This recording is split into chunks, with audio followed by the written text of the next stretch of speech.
Shalom, perkenalkan nama saya Juliana Kobogau dengan NIM 1814-20191. Di sini saya akan menjelaskan tentang penyakit patofisiologi penyakit terminal.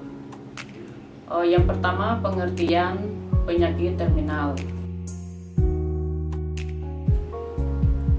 Keadaan terminal adalah suatu kehendak sakit di mana menurut akal sehat tidak ada harapan lagi bagi sakit untuk sembuh. Keadaan sakit itu dapat disebabkan oleh suatu penyakit atau suatu kecelakaan. Kondisi terminal adalah suatu proses yang progresif menuju kematian dan berjalan melalui suatu tahap proses penurunan fisik, psikologis, dan spiritual bagi individu atau Kubler-Ross pada tahun 1969. Kondisi terminal adalah suatu proses yang progresif menuju kematian, berjalan melalui suatu tahapan proses menurun fisik, psikologis, dan spiritual bagi individu. Carpenito pada tahun 1999. Jenis penyakit terminal. Beberapa jenis penyakit terminal ada 5. Yang pertama, jenis penyakit kanker. Kedua, penyakit infeksi. Ketiga, congestive resiflude atau CRF. Yang keempat, stroke multiple akibat kecelakaan fatal. Dan yang kelima, AIDS. Manifestasi klinik fisik ada 10 bagian. Yang pertama, gerakan pengendaraan menghilangkan secara berangsur-angsur dimulai ujung kaki dan ujung jari. Yang kedua, aktivitas dari GL berkurang. Ketiga, refleks mulai menghilang. Yang keempat, suhu klien biasanya tinggi tapi merasa dingin dan lembab, terutama pada kaki dan tangan dan ujung-ujung ekstremitas. Yang kelima, kulit kelihatan kebiruan dan pucat. Keenam, denyut nadi tidak teratur dan lemah.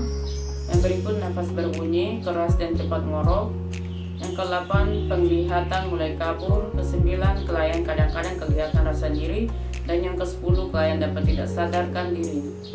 Tahap berduka. Menurut Dr.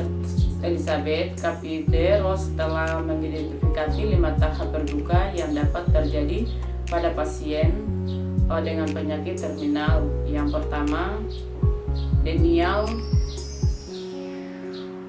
yaitu pengingkaran. Yang kedua, anger atau marah. Yang ketiga, bargain atau tawar-menawar. Keempat, depression atau depresi. Yang kelima, aketansi atau penerimaan. Tipe-tipe perjalanan menjelang kematian. Ada 4 tipe dari perjalanan proses kematian. Yang pertama, kematian yang pasti dengan waktu yang diketahui, yaitu adanya perubahan yang cepat dan fase akut ke kronik. Yang kedua, kematian yang pasti dengan waktu tidak bisa diketahui, biasanya terjadi pada kondisi penyakit yang kronik.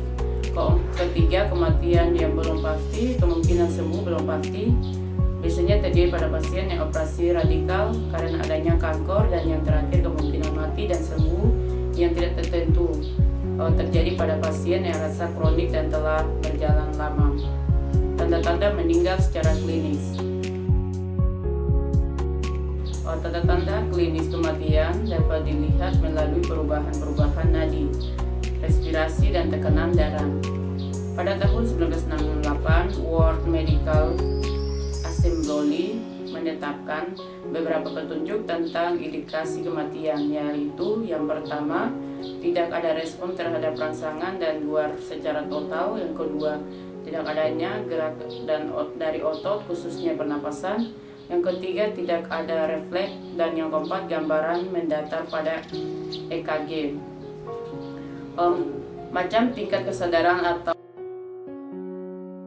atau pengertian pasien dan keluarga terhadap kematian. Strauss et al. Pada tahun 1970 membagi kesadaran ini menjadi 3 tipe. Yang pertama, closet awareness atau tidak mengerti. Yang kedua, manual pretense atau kesadaran atau pengertian yang ditutupi.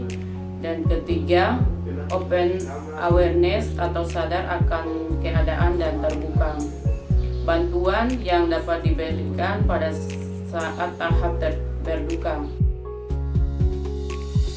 Bantuan terpenting berupa emosional. Yang pertama pada fase denial, yang kedua pada fase marah, dan yang ketiga pada fase menawar, dan keempat pada fase depresi.